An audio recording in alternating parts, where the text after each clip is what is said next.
अल्हम्दुलिल्लाह कफ़ा व सलामुन अला इबादिहिल्लज़ीना इस्तफ़ा अम्मा बाद। मोहतरम नाज़रीन, आज हम आप हज़रत के सामने एक ऐसी दुआ लेकर आए हैं जो दुआ पढ़ते ही आपकी जिस्म की किसी भी दर्द को अल्लाह रब्बुल आलमीन ख़त्म कर देंगे, सेहत अता फरमा देंगे। वो दुआ है कि नबी पाक सल्लल्लाहु अलैहि वसल्लम से हज़रत उस्मान बिन अबिल आस रज़ियल्लाहु ताला अन्हु ने अपने जिस्मानी दर्द की शिकायत की, तो आप सल्लल्लाहु अलैहि वसल्लम ने फरमाया कि तुम्हारे जिस जगह पर दर्द हो रहा है, जिस जगह पर आप दर्द महसूस कर रहे हैं, उस जगह पर हाथ रख कर 3 मरतबा बिस्मिल्लाह पढ़े। उसके बाद ये दुआ पढ़े, अऊज़ु बिइज़्ज़तिल्लाहि व क़ुदरतिही मिन शर्रि मा अजिदु व उहाज़िर।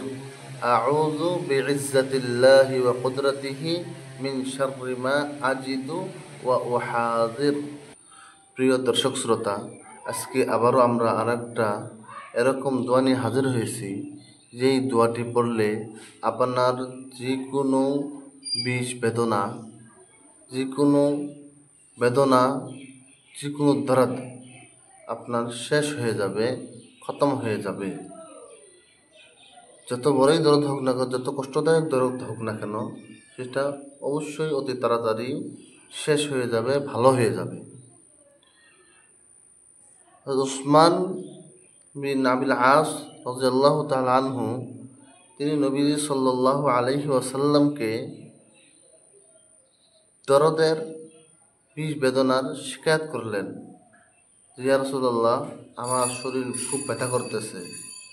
তখন হুজুরে পাক সাল্লাল্লাহু আলাইহি ওয়াসাল্লাম তিনাকে বললেন যে তোমার যেই জায়গাটাতে বেদনা করতেছে, যেই জায়গাটাতে তোমার বিষ করতেছে, ওই জায়গাটার মধ্যে তুমি হাত রাখো। হাত রেখে তুমি 3 বার বিসমিল্লাহ পড়ো। 3 বার বিসমিল্লাহ পড়ার পর তুমি পড়ো, বিসমিল্লাহি আউযু বিইজ্জাতিল্লাহি ওয়া কুদরতিহি মিন শাররি মা আজিদু ওয়া উহাযির। আউযু বিইজ্জাতিল্লাহি ওয়া কুদরতিহি মিন শাররি মা আজিদু ওয়া উহাযির। এই দোয়াটি কোনো ব্যক্তি যদি বেদনাওয়ালা জায়গার মধ্যে, বিষওয়ালা জায়গার মধ্যে হাত রেখে যদি পড়ে, ইনশাআল্লাহ তার বেদনা অবশ্যই আল্লাহ রাব্বুল আলামিন অতি তাড়াতাড়ি ভালো করে দিবেন।